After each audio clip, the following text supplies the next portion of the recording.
You begin to change your thinking from appearances and how things look and how other people view me, okay? Because every time you find yourself upset in life about anything that anyone else has said, what you're really saying is what you think of me is more important than what I think of me, all right? So you change from appearances to what I call quality thinking. Quality. What is the quality of my life, rather than how does it appear to others? Now, do you tell yourself that because my friends don't like me, that means there's something wrong with me? No, that's what you have to learn. That another person's opinion is just that. It's their opinion, and that's all it is.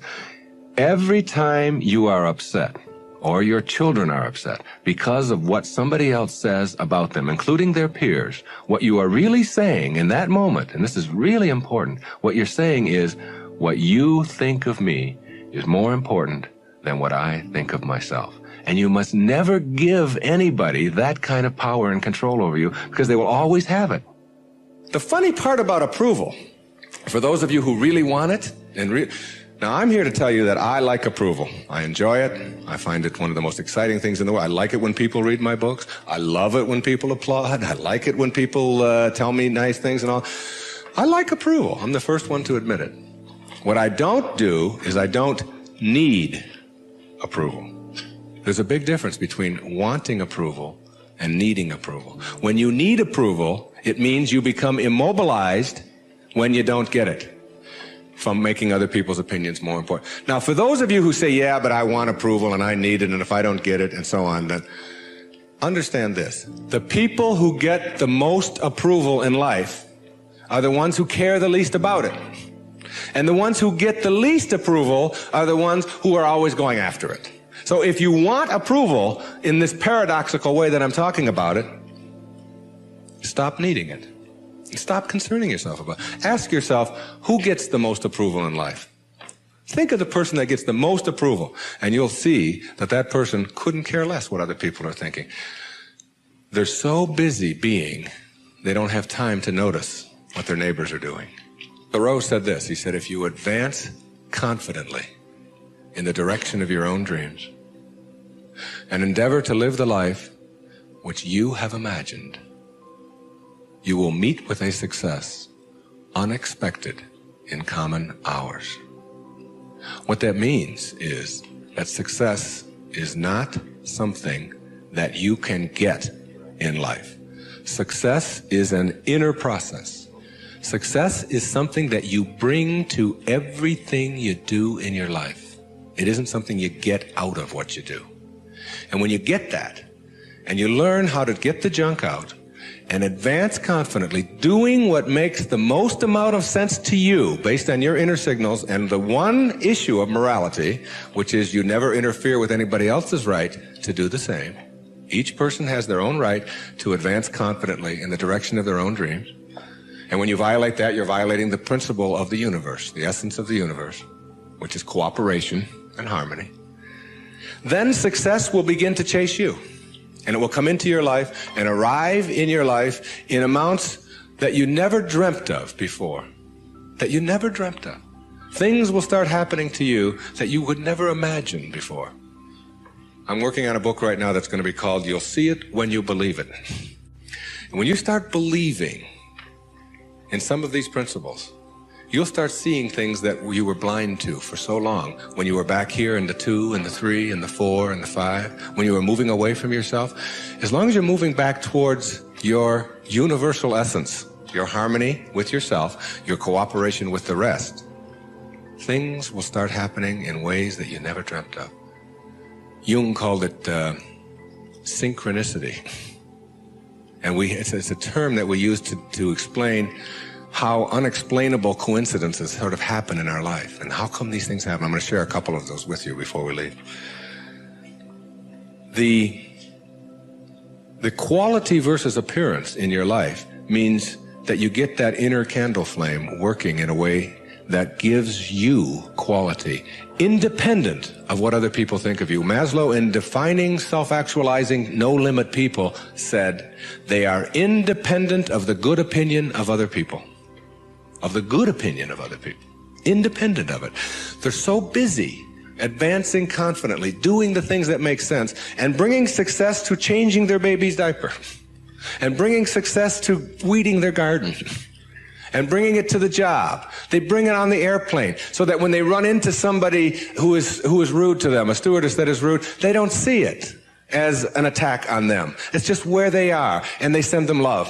Help them a little bit, you know. They're kind. When somebody wants to get in on the freeway, and they're one old temptation when they were on the 1 to the 6 side was to say, oh yeah, nobody's getting in front of me, I'm getting there first. It's like, they slow down a little bit. They don't have all that type A stuff of having to beat somebody else and having to defeat somebody. It's a new way of being. It's a way of quality, where your harmony allows you to cooperate, and you are a part of what this whole thing is about. New way of being, quality rather than appearances. Another new way of being, very important. Living your life on ethics rather than rules. Ethics rather than rules. All these rules, all these ways of having to do things, somebody else dictates to them. Do you know that some of the most immoral acts in the world have been perpetrated in the name of the rules? These are the laws. What do you think Nazi Germany was all about? Everybody doing all these horrible things to other people. I'm only doing my job, was the defense we all heard at Nuremberg. I was just doing my job. If it's an immoral rule, it's immoral to obey it. And self-actualizing people, as Maslow tells us, have rules inside of them that they could never obey, never disobey, ever. And they have to do with ethics, how you treat people. How do you think we get to where we are now? You know who Rosa Parks was? The woman in the South, the black woman in the South who said, not today, I'm not going to the back today. No way. I know what the rules are. The rules were all over the place. If you needed a reminder, there were signs every place. Colored in the back, white in the front. And she said, no, I'm sitting here. And that made all the difference. Ethics, not rules. When your children start disobeying rules that need to be disobeyed, don't be surprised. When I was in the service, they had a policy on Guam, where I was stationed, which would not allow the Guamanian civilians to shop in the PXs and the Navy exchanges. But they did allow all other civilians to shop in the Navy exchanges and PXs. But if you were Guamanian, that is, if your skin was dark and your eyes were shaped a little different, then you couldn't. A clear, outright violation. I was a serviceman. I was in the Navy. I was a communications cryptographer. They had a newspaper on the Guam Daily News, and it said, an invitation to speak your mind. There was a letter writing contest. And they offered $75 to the first prize winner. $75. This was 1961. That was a fortune to me. That was a month's pay in the Navy at that time, almost.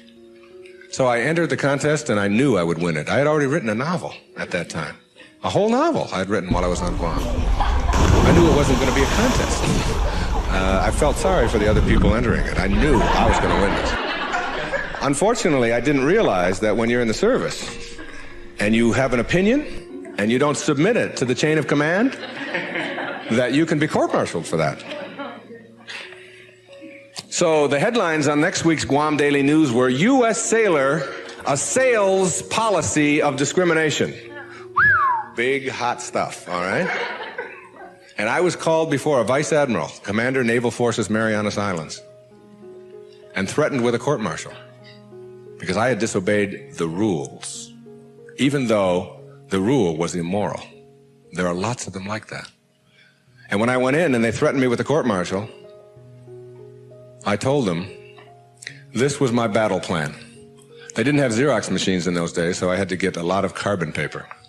I wrote a letter to President John F. Kennedy, and I wrote a letter to the Secretary of the Navy, and I wrote a letter, my hometown was Detroit, I wrote a letter to the Detroit News and a letter to the Detroit Free Press, telling them what was happening to me as a result of just expressing my opinion about an immoral act that was going on over here on Guam. And I showed the naval vice admiral my letters, right there. I said, I've only sent the one to the president and the Secretary of the Navy. These letters go to the newspapers across the country. There was one there to the New York Times as well, and the Los Angeles Times. It was, and I just spread them out before him. I said, if you court-martial me or punish me in any way for this, then what's going to happen is the world is going to find out about this policy. And I'm prepared. I'm ready. I can handle it. And I was 20 years old at the time, or 21. Not only did I get a blessing from that, because all things come in blessings for you, I got out 90 days early. And they stamped on my record, PI, because the president took it up and sent it to the secretary. Must have. And I never heard from him, but the PI on your record means political influence. And they don't like anybody with political influence in the military. And as soon as they saw that, they said, this is somebody we probably will be giving a discharge real soon. There was no court-martial. And in September of 1962, a brand new policy was initiated on Guam, which allowed any civilian to shop in the Navy exchanges. And it came about as a result of someone saying, these rules are immoral, and therefore it's immoral to obey them. New ways of being, ethics rather than rules. And when your kids want to know why, how come these rules are so stupid? How come we have to do this? Encourage them to change them. My mother always did that. She would have to help me get out of the messes that I got myself into, because I did it in my impetuous youth. I would just, when they would say to me, what's more important, your job or school? I was just honest. I said, my job, of course. That's how I felt in those days. But what you do put out in the world is exactly what's coming back to you. And if you find things coming back to you that you don't like and don't understand, don't ask yourself why these things are coming to you. Ask yourself what you're doing to make them come back to you. And when you start putting the responsibility on yourself, you'll start seeing dramatic changes. Dramatic changes. A new way of being. Instead of rules, ethics. Another new way of being. Instead of looking all your life for achievements and externals, try living your life on knowledge for the sake of knowledge. Knowledge instead of achievement. For the sake of knowledge.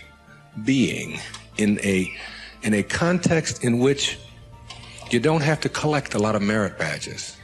You don't have to collect a lot of awards and other people's value judgments. That you go to school or you go out into the world or you read or whatever it is you do because it makes sense to you, not because of what somebody else is going to put on a transcript or where you're going to appear in a class list. We need to help our children to understand and value the importance of knowledge for the sake of knowledge and doing things that make sense rather than taking the easy way. Knowledge rather than always trying to achieve. We're in an achievement-oriented society, which tells us that we evaluate and judge a human being based upon how many achievements he has. But most of the people who get caught up in that trap and are always in this circle of trying to get ahead, trying to always get ahead, their reward for that almost always is higher blood pressure, ulcers, early deaths, and even things like cancer, we're beginning to find out, are related to the kinds of stresses that we have. And remember, it's a perfect universe. There's no stress in it. There's only people thinking stressful thoughts. And when you put that pressure on yourself to always achieve and get ahead of the other guy, you miss what it's really all about. There's nothing wrong with goals. It's falling in love with them that's the problem.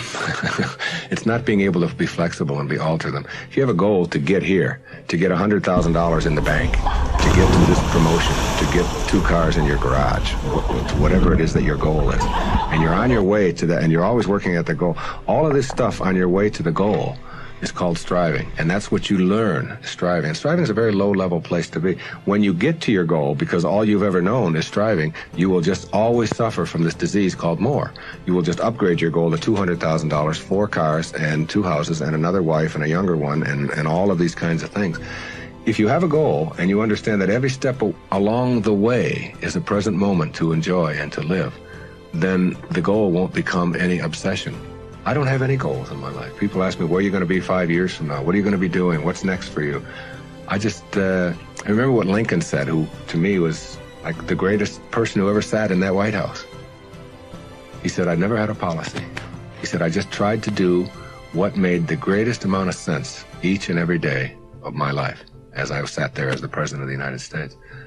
And I think there's something really significant in that you don't have to get it all planned out and follow a certain pattern and do it a certain way. If you just sort of trust your inner instincts and go with that and live each moment, the goal stuff will all take care of itself. But if you're sacrificing and pushing your life aside and suffering on your way to trying to get someplace, you'll never get there. It will always elude you, because once you get there, you'll just have to upgrade it. And that's because that's all you'll know. Nowness is that purest form of sanity, living in this moment and enjoying it. And all the rest of it will sort of work its way out.